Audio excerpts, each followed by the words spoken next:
আসসালামু আলাইকুম। সবাই কেমন আছেন? আশা করি সবাই ভালো আছেন। আজকে আপনাদের জন্য একটা রেসিপি নিয়ে আসলাম, পোয়া মাছের বড়া। সাগরের পোয়া, যে লাল পোয়া সেটা। আদা বাটা 1 চামচ, রসুন বাটা 1 চামচ, বেশি দিলে গন্ধ আসতে পারে। তারপর জিরা বাটা 1 চামচ দিয়ে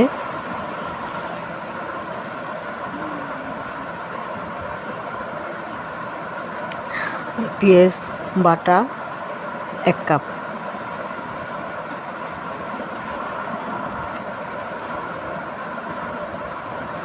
মরিচের গুঁড়া, এটা আপনার ঝাল অনুযায়ী আপনি দিবেন। আর হলুদের গুঁড়া 1 চামচ, পরে লবণ আপনি স্বাদ অনুযায়ী দিবেন।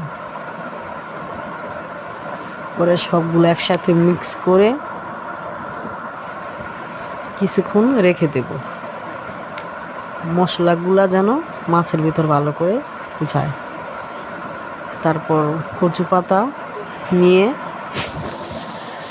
আমি এটা আগে ধুয়ে রেখেছি। তারপর মাছগুলা এক এক করে সুন্দর করে দিব, দিয়ে ভালো করে মাছগুলা দিয়ে সুন্দর করে পাতাগুলা মুড়িয়ে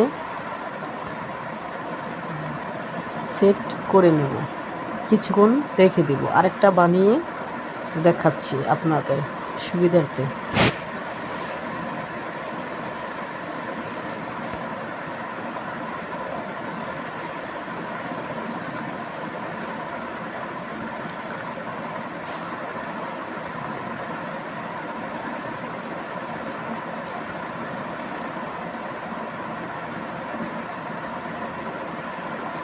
কিছুক্ষণ রেখে দিলে ভালোভাবে সেট হয়ে যাবে।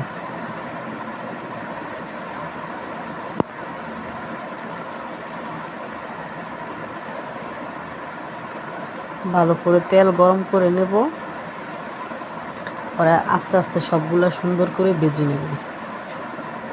এক এক করে ভালো করে ভাজা হয়ে আসলে পরে গরম ভাতের সাথে সাথে 1 পিস লেবুর পিস নিয়ে পরিবেশন করুন। সবাই ভালো থাকবেন।